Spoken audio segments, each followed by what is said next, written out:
So, patuloy tayo sa series natin ng Vision, tungkol sa Vision. Ang title natin ay 2020 Execute with Clarity. No? So, this will be our last Sunday para sa series na to. So, next Sunday, magsisimulan tayo ng ating bagong series. No? Sana nakita natin, ang hope natin, nakita natin yung importance ng pagkakaroon ng vision. No? Yung vision, hindi lang yan sa, gusto kong i-clarify, yung vision, pag pinag-usapan natin yung vision, hindi lang siya sa ministry, hindi lang siya sa church. No? Although, kasi nasa church tayo, pag pinag-usapan natin yung vision, madalas nababanggit ko tungkol sa church. Pero ang vision, hindi lang sa church. Pagka-apply yan sa lahat ng area ng buhay natin. Ibig sabihin, kailangan meron kang vision. So, doon sa tabong, may vision ka ba? No? So, ibig sabihin, kailangan meron kang vision sa relationships. Ano yung vision na parang nakikita mo doon sa relationship? So, pag pinag-usapan natin vision, yung image, yung picture ng future. Yan ang pinakamadaling explanation ng vision. Yung image, picture ng future mo. No? So, ano yung vision mo sa relationships? Ano yung picture or image ng future ng relationships na meron ka? Tapos sa family, ganoon din. Meron ka bang vision sa family? Meron kang image or picture ng future ng family mo? So, ganun yun. Sa career, ganoon din. Sa business, ano yung kung nangangarap ka na magkaroon ng business, ano yung picture, yung image ng business na mangyayari sa future? So, pag meron kang vision, mas madali mo, kapag meron kang tinitignan, meron kang direction na pinupuntahan. Yun ang importante ng vision. Meron din sa ministry. No? Pag meron kang vision, hindi ka basta-basta nag-give up, hindi ka basta-basta nawawala ng pag-asa pag merong hindi magandang nangyayari. So, kuwari business.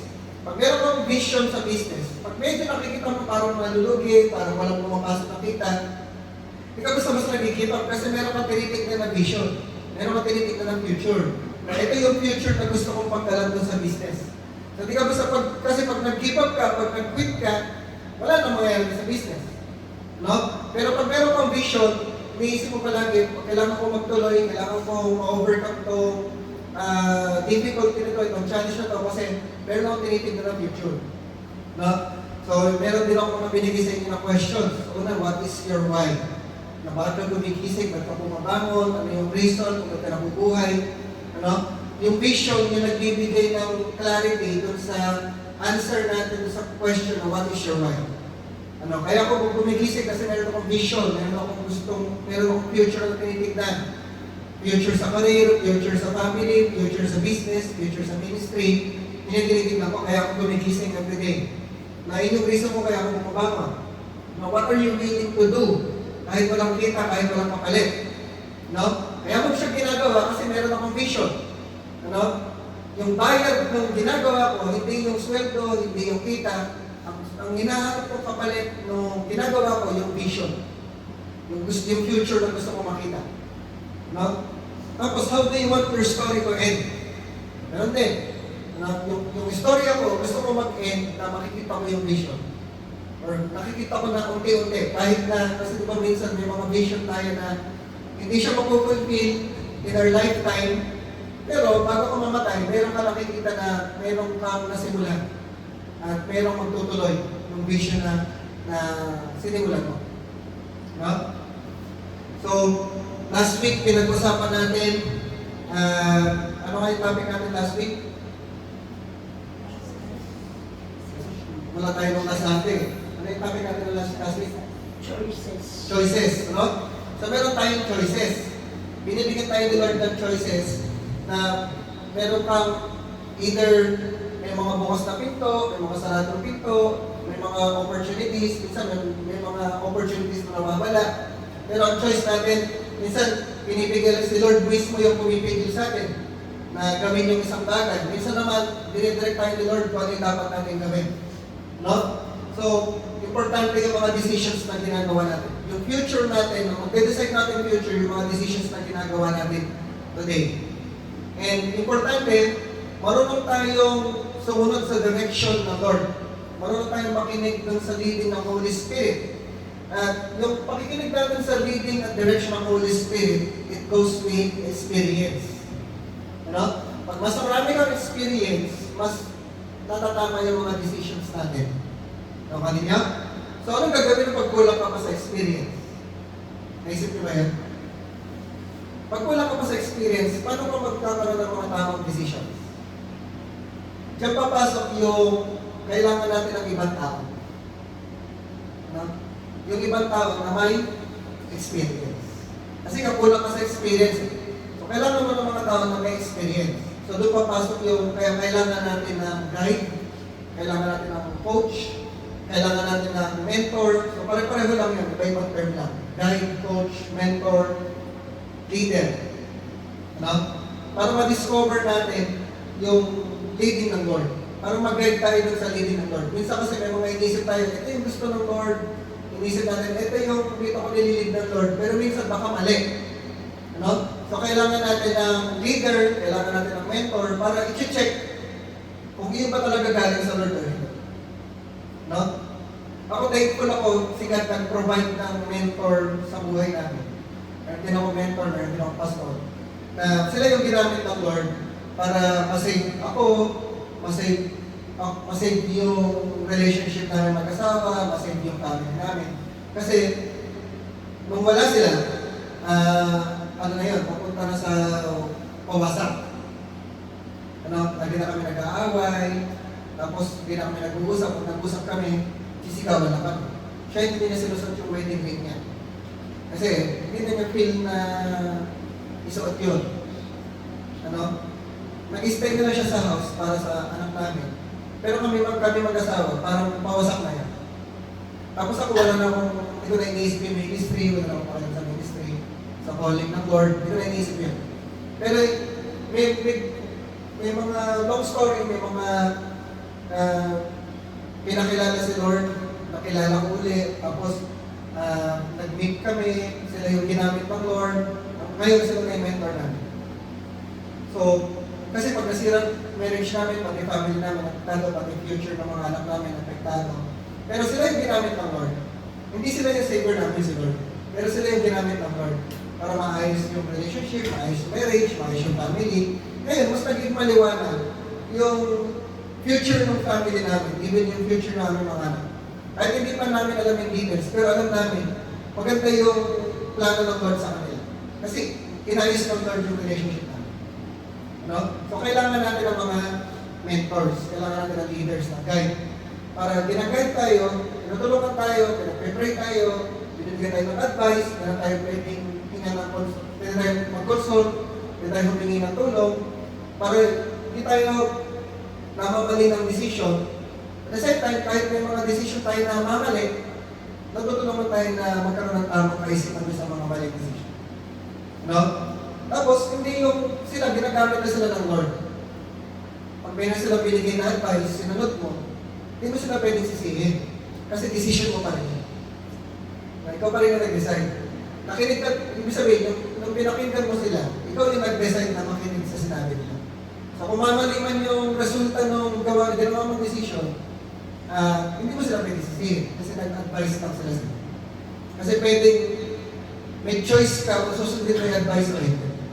Choice mo pa rin. Ano kanya? Ayan. So, punta tayo sa lesson natin this morning. Luke chapter 5, verse 3 to 11. Sabi niya, he got into one of the boats, the one belonging to Simon, and asked him to put out a little from shore. Then he sat down and taught the people from the boat. So, si Simon Peter. When he had finished speaking, he said to Simon, put out into deep water and let down the nets for a catch. Umaga na to. Ang mga mangingisda, usually, mangingisda sila sa gabi. Kung may kakilala kayo mangingisda, or kung alam nyo, basta sa gabi sila. Pupunta sila sa malalim, may ilaw sila, kasi ang mga isda, attracted sa ilaw. Meron sila laging ilaw, pupunta yung mga isda doon, pag nagpunta na yung mga isda doon sa ilaw, tsaka nila ihuhulog yung net, makakahulog sila. Sa araw, hindi mo pwedeng gawin yun kasi may araw. Hindi mo ma-attract sa ilaw. Kaya hindi sila nakakahuli ng isda sa umaga, sa araw. Tapos mainit pa, bibilog ka sa araw.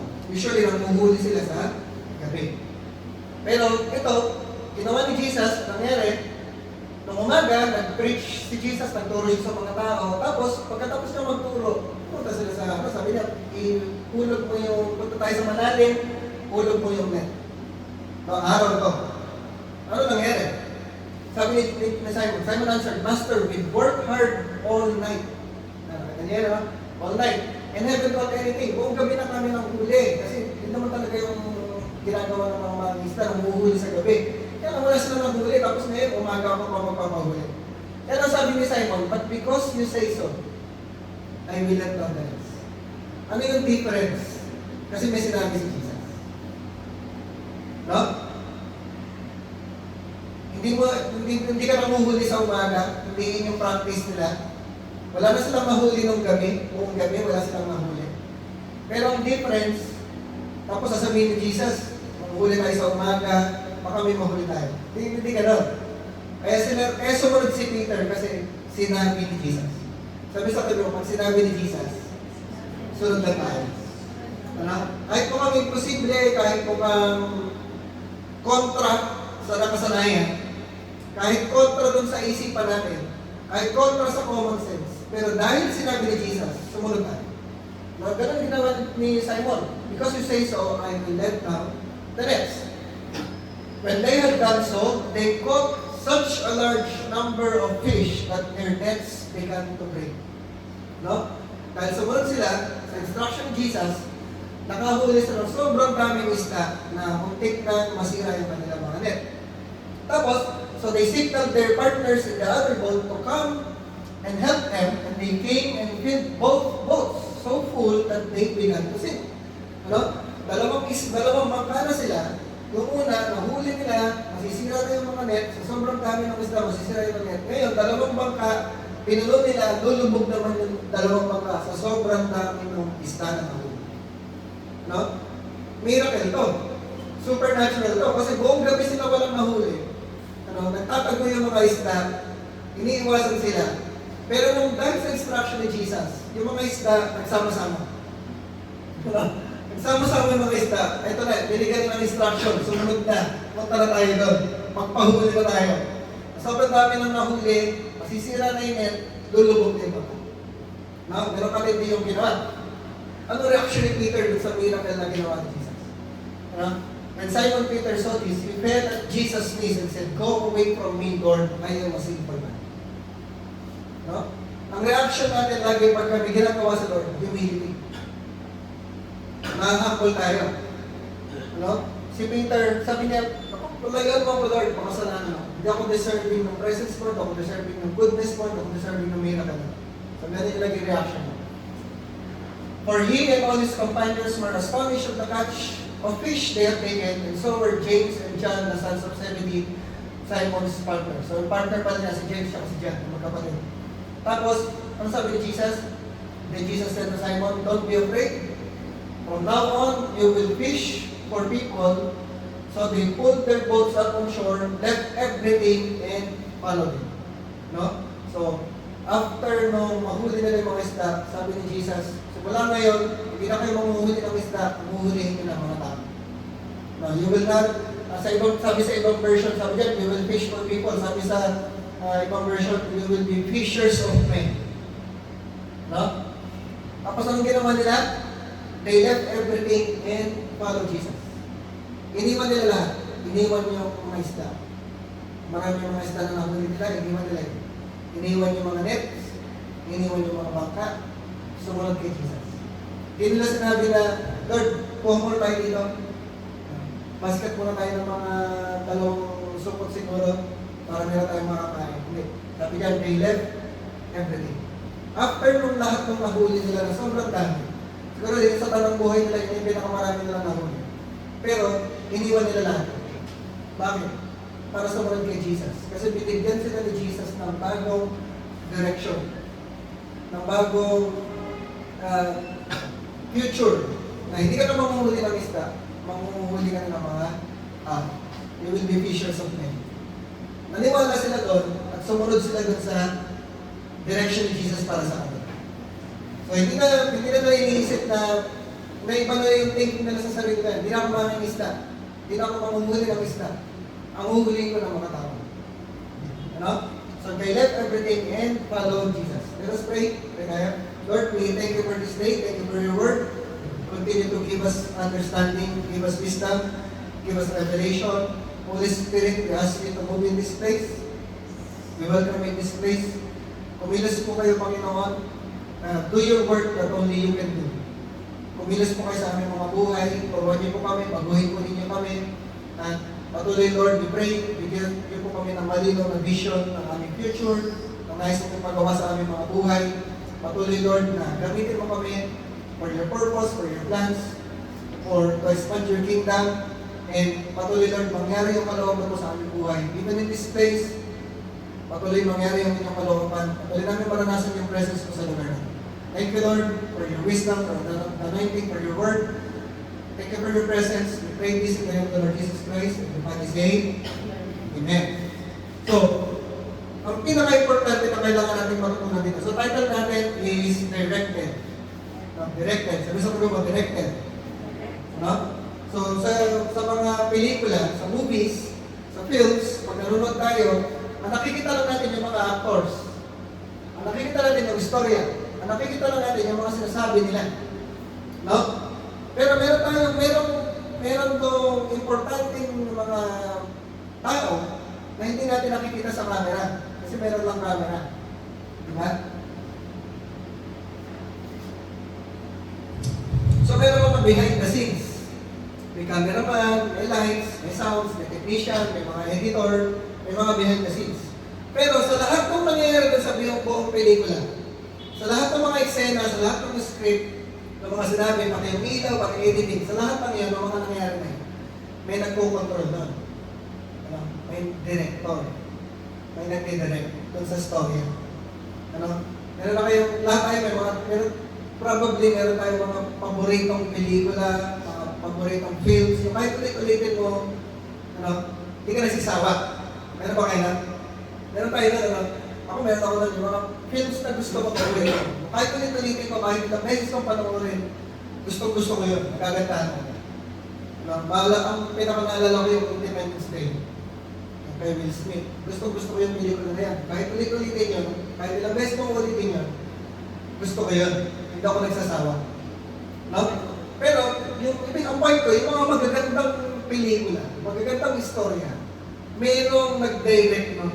Kaya siya maganda, kaya maganda yung istorya, kaya maganda yung acting, yung mga characters.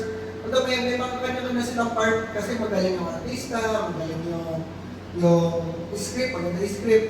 Pero, mangyari lahat yun, pinagsama-sama lahat yun dahil dun sa director. No? So, yun yung gusto natin makita na yung si Lord, dire-direct yung life natin. Merong director, merong behind the scenes sa mga nangyayari sa buhay natin. May mga nakikita tayo na ang ganda ng istorya ng tao na to. Ang ganda ng ginawa doon ang ganda ng kwento ng tao na to. Ano? Pakita natin, tapos masasabi natin, siguro kasi, bait naman siya. Siguro kasi itong leader na to, itong tao na to, masipag siya, magaling siya magtrabaho. Siguro kasi masasabi natin, itong tao na to, matalino. Ano? Pero, may nagdidirect. Sabi sa tanong, may nagdidirect. Ano? And sa buhay natin, gusto tayong i-direct ng Lord. No? So, ang tanong sa atin, sino nagdidirect ng life mo? Ikaw ba nagdidirect ng life mo o si Lord? Ano? Or sumasabay ka lang sa agos, nagpapatangay ka lang sa agos. Ibig sabihin na nagpapatangay ka lang sa agos, nagre-react ka lang kung ano nangyayari. Di ba? Kung ano yung mangyayari, kung magkatrabaho ako, nagkatrabaho ako, kung hindi ako matanggap, hindi ako magkatrabaho. Di ba? Papatangay ka lang sa agos. Or ikaw yung nagdidirect, yung sabi ko, ano gusto ko mangyari, yung gagawin ko. Basta ito gusto ko, gagawin ko kung ano yung gusto ko. Kahit anong sabihin nila, basta gagawin ko yung gusto ko. Gusto kong tumayo na sa kalsada kahit kung sinaan nila ako. Wala akong pakialam. Di ba? Ganun ba tayo? Or doon tayo sa isang, si Lord yung nagdidirect ng life natin. Yung ginagawa ko kung ano yung pinapagawa ng Lord. Pag hindi pinagawa ng Lord, hindi ko gagawin. Tama niya? No? So, dito sa nangyari natin, nakita natin istorya, si Peter, meron siya sariling buhay. Mangingista siya. Ano? Before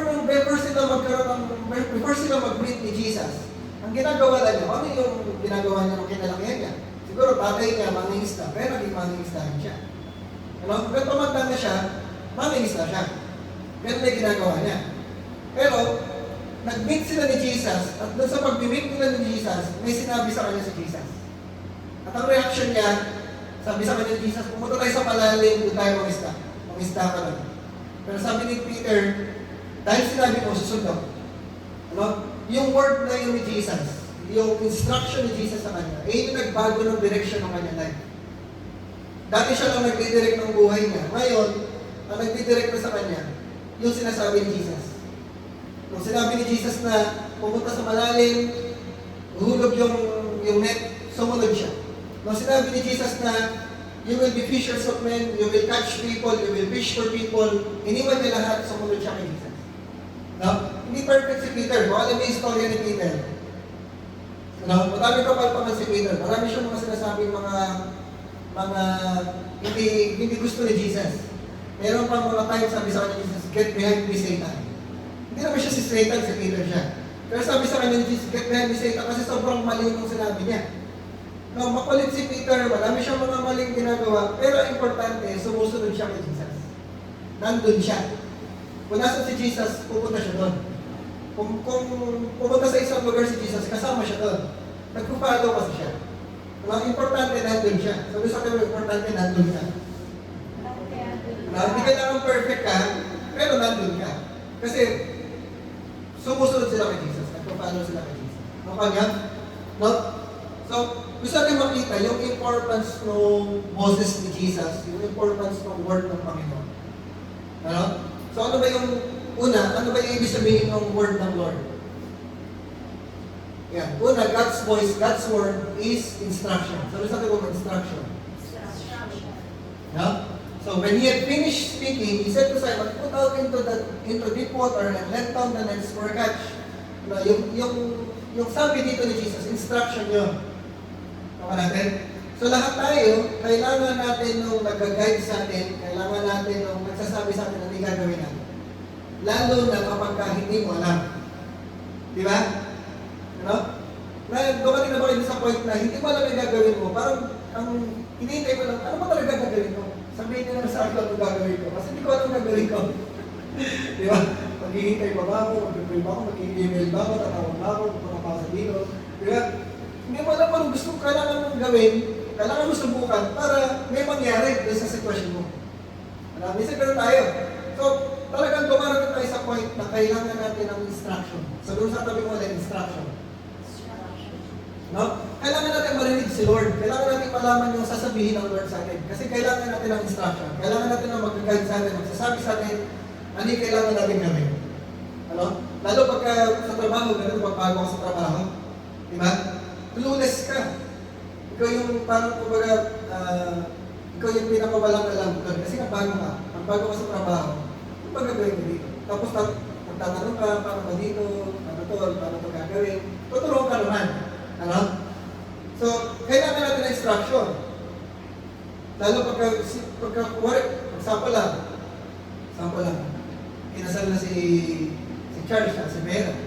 May mga hindi kayo alam doon sa buhay mag-asawa. So, kailangan nyo may iniisip mo, ano ba kailangan gawin natin dito? Ano? Pero din, pag bago ko sa school, bago ko sa high school, bago ko sa work, kailangan natin ng instruction. At maganda pag may napuntahan ng company. Pagpunta ko doon, hindi ko alam gagawin ko, walang mag-i-instruct sa'yo. Hirap yun.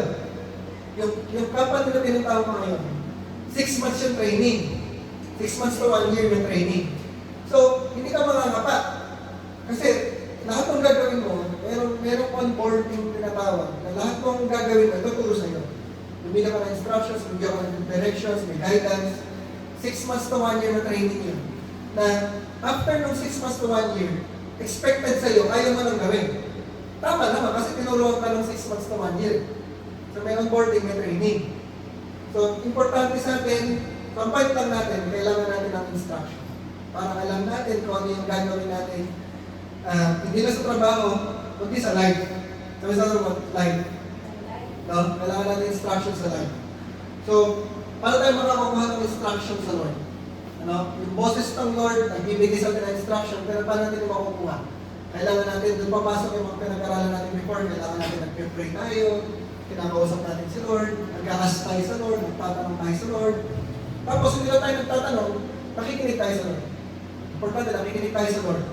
Hindi ka lang tanong ng tanong, hindi ka lang pray ng pray, hindi ka lang hingi ng hingi, may time tayo na makinig. Kasi naniniwala tayo, kinakausap tayo ng Lord.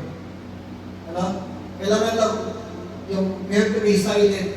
Wala ka ibang gagawin, hindi ka magpapadistract sa cellphone, or hindi ka magpapakabisi sa work. Meron tayong time to listen to God. Tapos, babasahin natin ang Bible. So, gusto ko, magbasa tayo ng Bible. Ano? Kasi yung Bible, yun yung word ni Lord. Kaya ang tawag doon, God's Word. Kasi doon tayo kinakausap ng Lord. Sa Bible. Tapos, bukod pa doon, kailangan natin nakikinig tayo sa mga pastors, nakikinig tayo sa mga mentors, sa mga preacher ng Word of God. Importante yun. Kaya kailangan, kaya meron tayong Sunday service, Sunday celebration, kasi yun yung time na nakakapakinig tayo sa mga pastors, sa mga preachers. Pinapaliwanag sa atin yung Bible, pinapaliwanag sa atin yung Word of God. Kailangan natin yan. Ako, kahit ako pastor na, meron ako pinapanood ng mga preachers sa YouTube. Yun yung ganda ng kagandahan nung nangyari ng pandemic. After pandemic, mas marami mga churches na naglalabas ng kanilang mga preachers sa YouTube. So yung mga mentors ko, pinapanood ko yun. Pinapanood ko yung mga preaching nila pag Sunday. Ano? Yung mga mentor ko sa G12, si Miles Monroe, sa CCF, si Pastor Peter Tanchi, pinapanood ko yun. Every week, every Sunday, meron sila preaching. Every week, pinapanood yun. As much as possible na papanood. So, mga 4 to 5 na preachers, every week, pinapanood. No? So, bawas yung time ko sa Facebook, bawas yung time ko sa ibang mga ginagawa. Kasi may time, kailangan mo maglaan ng time para makinig sa kanila. Kasi nga, ginagamit sila ng Lord para ipaliwanag sa atin yung Word of God, ipaliwanag sa atin yung Bible, tapos makareceive tayo ng instruction sa Lord. Sabi sa ito ba, instruction? No? So, binibigyan tayo ng Lord ng clarity dun sa mga hakbang natin, sa steps natin. Ano? Yung little by little, step by step, si Lord, hindi ka niya bibigyan ng buong picture ka agad. Okay niya? Hindi siya sabihin sa'yo ni Lord yung ano yung mangyayari sa'yo next year, pagka 20 years old ka na, pag 25 ka na, pag 30 years old ka na, pagka 35, hindi sasabihin sa'yo ni Lord yun. Hindi niya ibibigay sa'yo yung pagka 25 ka na, pag 60 years old ka na, hindi papakita sa'yo ni Lord yung buong istorya ng buhay mo. Ang may papakita sa'yo ni Lord yung step by step, unti-unti. Sabi sa diba, unti-unti. Ano? Hindi ibibigay, ang point kasi natin, hindi ibibigay sa'yo ni Lord yung second step, hanggat hindi ka gumagawa ng first step. Ganon mag-work si Lord. Kailangan gawin mo muna yung first step. Sabihin, pag sinunod mo yung first instruction, tsaka niya ibibigay yung second. Natin yung story ng kay Peter, di ba? Ang unang instruction sa kanya, mangisda. Hindi niya makukuha yung instruction na you will be fishers of men hanggat hindi na sinusunod yung una. Kailangan sumunod mo siya doon sa una. Ano? Ganon mag-work si Lord. Ang tanong, sinunod mo na ba yung una yung instruction? Bago niya ibigay yung pangalawa.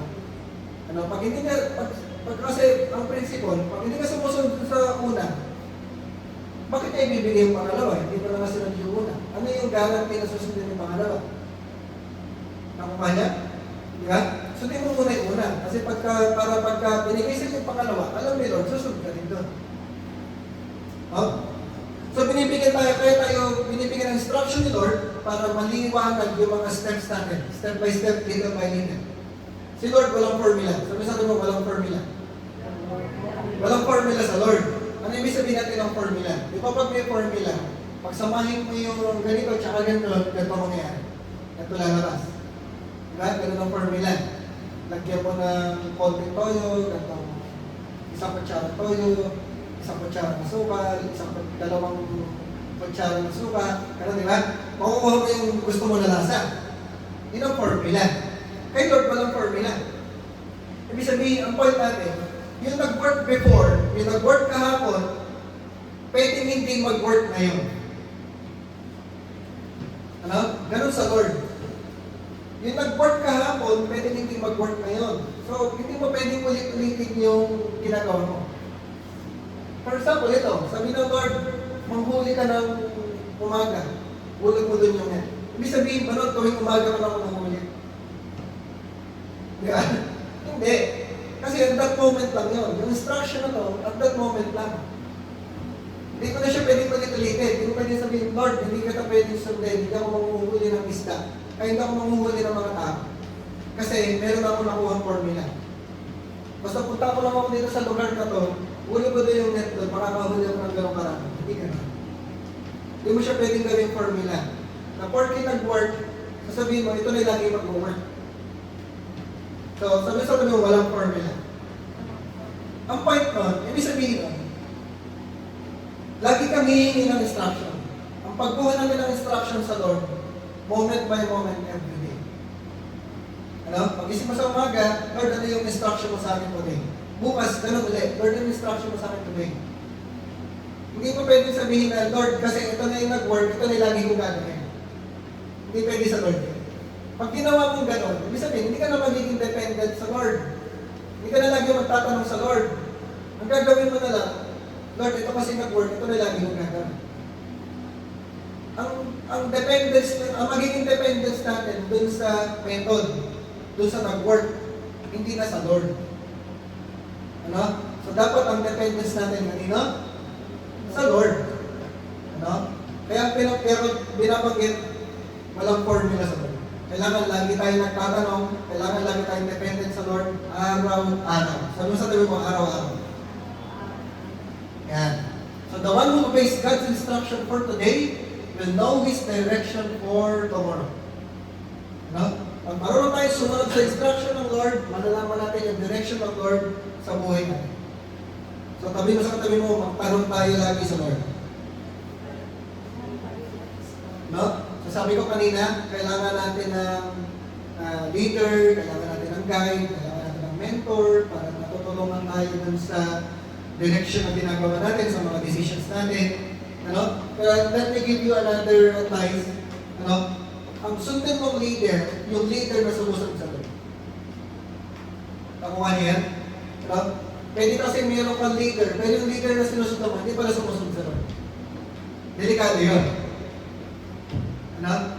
Pag yung taong sinusundan mo, kasi gusto natin sumunod sa Lord. Tayo, bawat isa sa atin, gusto natin sumunod sa Lord. So dapat yung taong sinusundan natin, sumusunod sa Lord. Kasi pag hindi siya sumusunod sa Lord, saan ka dinadala eh? Di ba? Gusto mong sumunod sa Lord, pero kung sa iba ka naman na dinadala, hindi ka makakasunod sa Lord. So dapat marunong tayo mamili ng leader na susundan natin. Ano? Ako, pinili ko talaga yon. Provided ng Lord, pero nag-decide ako, ito bang leader na to sinusundan ko, sumusunod ba sa Lord? Ano? Ito bang leader na sinusundan ko, ginagawa ba niya yung pinapagawa ng Lord sa kanya? Ano? Kaya, siya yung sinundan ko, kaya siya yung pinili ko, kasi nakita ko, sumusunod siya sa Lord. No? So, pag pinag-usapan natin yung vision, so doon sa tabi mo, vision. Pag pinag-usapan natin yung vision, yung leader mo ba, yung leader mo sinusundan, meron ba siyang vision? Ha? So, wala yung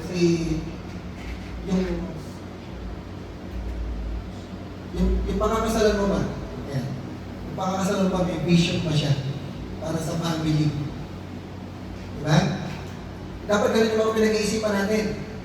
Yung ito ba taong nanliligaw sa akin? Pag sinagot ko ba siya? Ililid ba niya ako doon sa vision ng Lord? Yan. Ganyan, yun ang ibig sabihin, nung pagpipili ka ng leader, yung leader na pipili mo, may vision, sumusunod sa vision ng Lord. Nakuha natin? Ha? May natututunan tayo? Yan. Pangalawa, God's voice, God's word means provision. Provision. Sabi mo, provision. Yan. So, ano nangyari? When they had done so, they caught such a large number of fish that their nets began to break. And then, so they signaled their partners in the other boat to come and help them. And they came into both boats so full that they began to sink. Tawag natin yan, net breaking, boat sinking, catch. Sabihin nyo, net breaking, boat sinking. Ano? Yung provision ng Lord, yung sa sobrang dami ng provision, ibig sabihin yung provision, sobra-sobra. Yung provision ng Lord, sobra sa kailangan mo. Yung provision ng Lord, sobra-sobra na umaapaw na hindi lang mag-provide yung kailangan mo, magagamit ka pa ng Lord para tumulong sa iba. No, ganun mag-provide si Lord. Kaya lang, para mo maranasan yung ganung provision, kailangan makakasunod ka sa instruction. Diba? Mangyayari ba yung huli na yun kung hindi sila sumunod kay Jesus? Diba sabi ni Jesus, sabi ni Peter, Lord, kung kami na kami ng huli, wala kami ng huli. Yung sinasabi mo, walang sense. Mangyayari kaya kung hindi sila sumunod. Diba? Pero sabi na, ganito na sabi ni Peter Lord, kasi dahil sinabi mo. Pero dahil sinabi mo, susunod ka mo. Diba? Sabi mo sa katabi mo, dahil sinabi ng Lord. No? Pag sinabi ng Lord, sunod lang tayo. Pag sinabi ng Lord, diba? Gaya na. Sinabi ng Lord, nagkaroon na ng trabaho si Mayor. Paano pag sinabi sa'yo ng Lord, mag-resign ka? Diba? Binigyan ka ng blessing ng Lord, pero sabi ng Lord, mag-resign ka. Diba? Pag sinunod natin yung principle ng tinuturo ng Lord, sumunod tayo kasi may provide si Lord. Provide si Lord. Kahit na parang walang sense, parang hindi imposible, parang hindi mo mag-gets, pero naniniwala ka, yung instruction sa inyo ng Lord, may provision na mangyayari. Ano? Si Abraham, sabi sa kanya, i-offer mo si Isaac. Ba't ko i-offer si Isaac? Siya nga yung anak ko. Di ba gusto kong dumami yung aking tayo? Promise mo Lord, magkaroon ako ng langit, na kasi dami ng buhangin, kasi dami ng bituin sa langit. Paano mangyayari na yung isa kong anak na binigay mo, papatay ka pa? Diba? Pero, sumunod siya sa Lord. I-offer niya, sasaksakin niya. Pinigyan siya ng Lord. At nag-provide si Lord na ibang i-offer. Ano? Kaya dun sa story na yun, sabi doon, on the mountain of the Lord, it will be provided.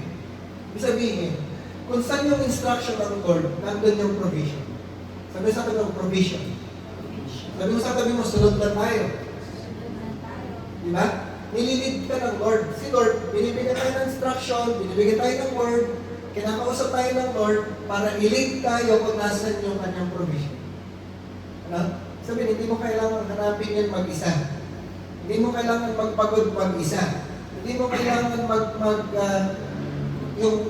magpakabaliw para mahanap mo kung saan ka ba i-bless ng Lord. Kasi si Lord mismo yung gag-guide sa iyo para makita mo kung saan yung provision. Para makita mo kung paano mag-compromise si Lord. Ano? So sabi mo sa tabi mo ulit, sunod lang tayo. Minsan yung mga instructions sa atin ng Lord doesn't make sense, pero pag sumunod ka, doon mo makikita nag-compromise ka na sa iyo. Ano? Doesn't make sense talaga yun. Maganda yung ganda ng story ng ginawa ng Lord Camera. Naghihintay ka, tapos nalagay ka sa elementary, hindi yung gusto mo, parang, di ba yung blessing, tapos parang yung blessing na gusto, nilagay sa'yo ng Lord, hindi yung blessing na gusto mo, di ba?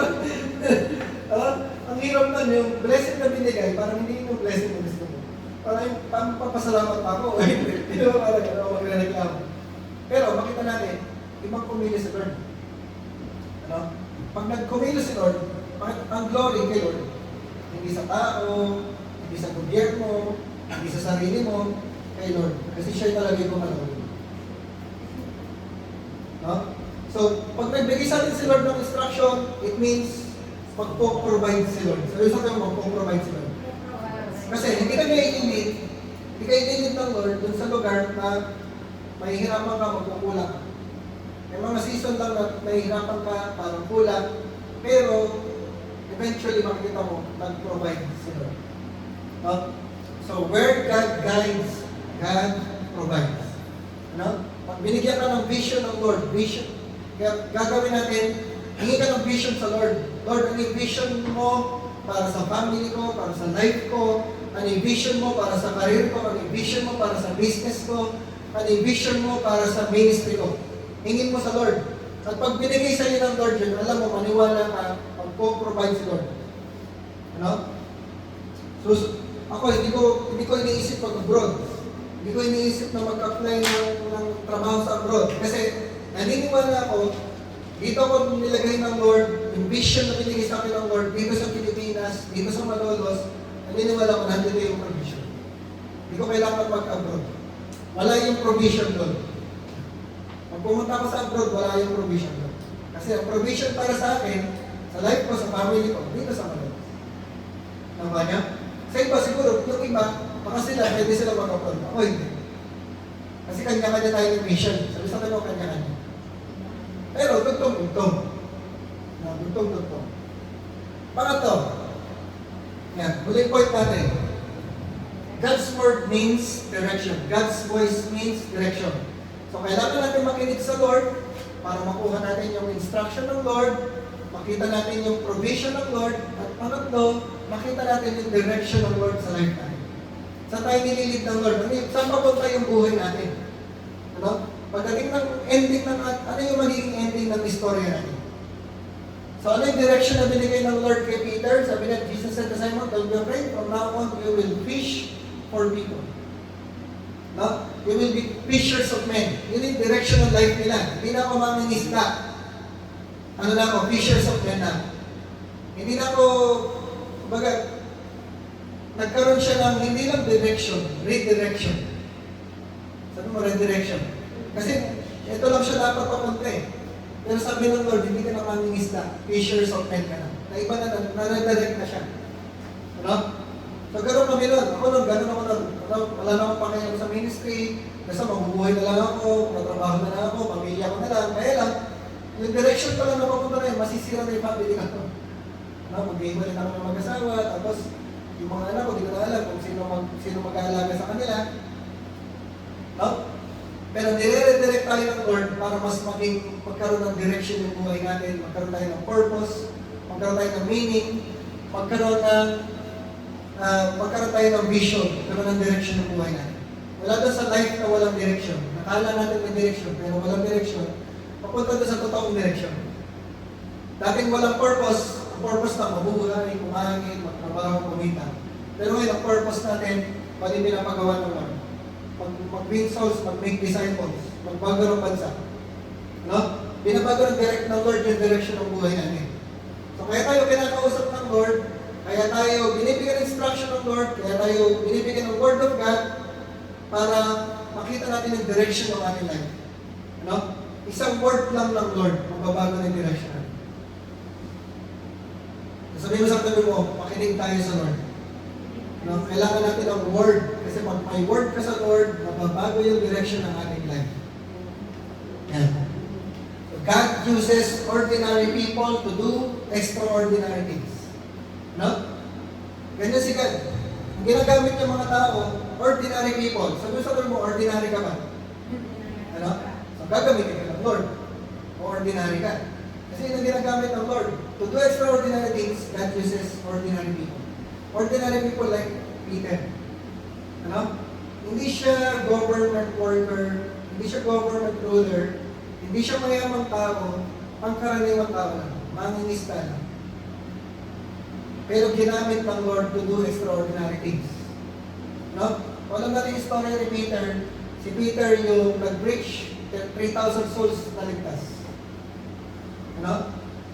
Siya yung, ginamit siya ng Lord magpagaling ng mga may sakit. Ginamit siya sa Lord, ng Lord sa unang church na mag-lead doon sa mga unang apostles.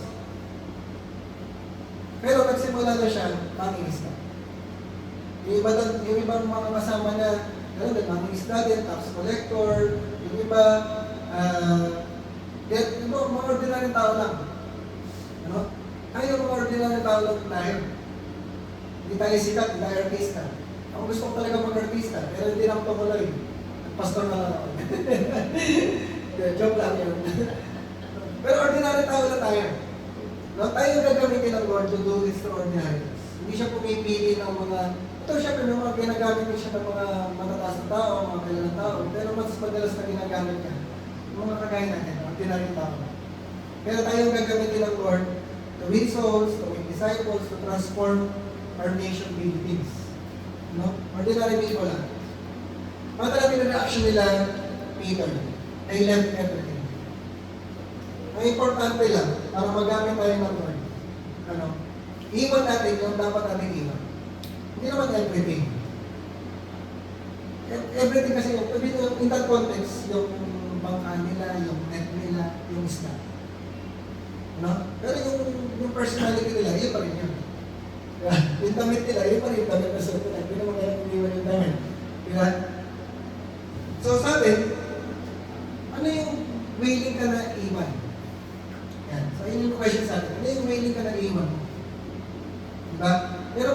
nakaiwan sa'yo si Lord. So ang point lang nun, ang point lang nun, willing ka bang iwan yung mga sarili mong ambisyon? Willing ka bang iwan yung mga sarili mong plano, sarili mong pangarap, yung sarili mong priorities, sarili mong schedule, minsan mga relationships na kailangan iwan, mga barkada, mga kaibigan, ano yung willing kang iwan? Diba? Para mangyari yung plano ng Lord, iiwan mo yung sarili mong plano. Para mangyari yung vision ng Lord, iiwan mo yung sarili mong ambition. Para mangyari yung direction ng Lord, iiwan mo yung sarili mong schedule, sarili mong priorities. Uunahin mo yung priority ng Lord. Yun yung ibig sabihin. No? So sa atin, willing ba tayong iwan yung mga sarili nating ambition, sarili nating pangarap, sarili nating plano, para sa plano ng Lord? No? So dito sa Royal Check, merong binigay na vision si Lord para sa church. Win souls, ang vision natin, mag-win tayo ng soul, mag-make disciples tayo, magbabago tayo ng bansa, mag-represent tayo ng mga generations. Nagagawin yung pinapagawa ng Lord. Yun yung vision natin. No? At naniniwala tayo, itong vision na to, na binigay ng Lord, hindi galing sa tao.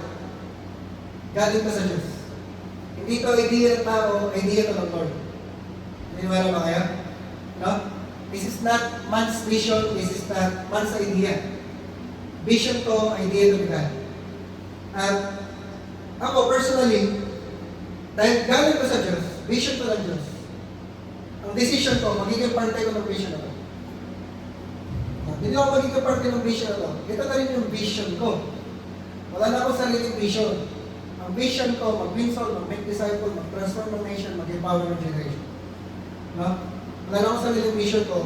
And I dedicate my life, I dedicate yung family ko, life ko, resources ko, sabihin ng resources ko, oras ko, pera ko.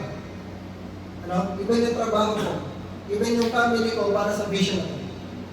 So yung talento ko, yung lakas ko, yung income ko, yung family namin, kami kong family, para dito sa vision na ito. Ito yung nagbibigay sa amin ng direksyon. Ito yung ginagawa namin. Yung day-to-day, kaya kami gumigising, kaya kami bumabaw, kaya kami nag-work para dito. Every Sunday, pati pag-Sunday, kaya kami nandito, para dito. And ang prayer natin, bawat isa sa atin, maging part nito, vision. Makita mo yung sarili mo na, I will be part of that vision. God's vision yun, God's idea yun. Sasama ako doon, at magiging gano'n na rin yung vision. Yun yung pleasure namin. Na kayo din, ito na rin yung vision nyo. Kaya kayo nabubuhay, nakita mo yung blessing, kaya kami binigyan ng blessing, kaya kami binigyan ng word, para mangyari.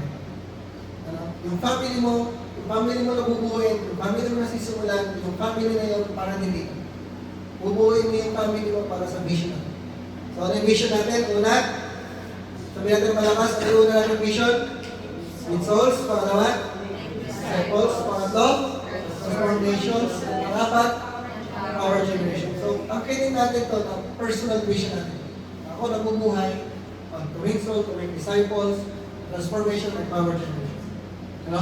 Especially kay Bera, sa work mo ngayon, pagpasok mo sa work, isipin mo na agad, nagpapray mo na agad, sila dito yung mga teachers, sila yung mga estudyante na i-win ko, i-disciple ko, dadalhin mo sa Lord, na paano ko gagamitin ang Lord para magbago ng bansa through this school.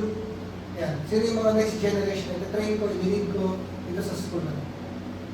Dapat lang tayo mag-isip. Pray tayo sa Lord, nabigyan tayo ng clarity, ng vision, na pinapagawa sa akin ng Lord. Na pag hindi pinapagawa ng Lord, huwag mong gawin. Pag hindi pinapagawa ng Lord, yun yung gawin natin. Nakuha natin? Sige, tayo. No? So, importante, makinig tayo sa boses ng Lord. Importante, marinig natin yung sinasabi ng Lord.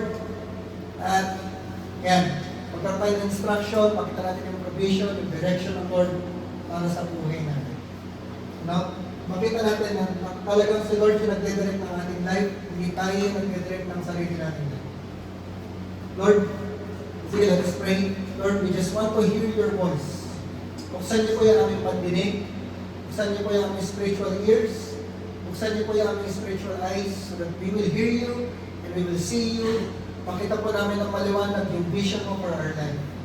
Thank you, Lord, sa direction mo sa aming buhay. Thank you, Lord, for instructing us.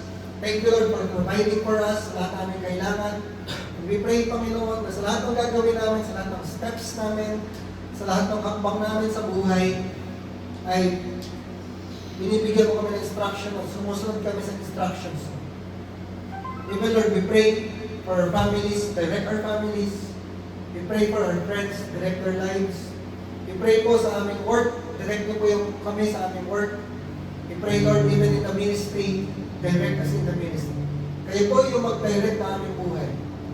We give you the authority and the permission para i-lead niyo po kami. Let your will be done in our lives. Kayo po maghari, Panginoon. Hindi na kami, hindi na yung sarili namin, hindi na yung plano namin, hindi na po yung ambition namin, kundi yung vision mo na, yung plano mo na mangyari.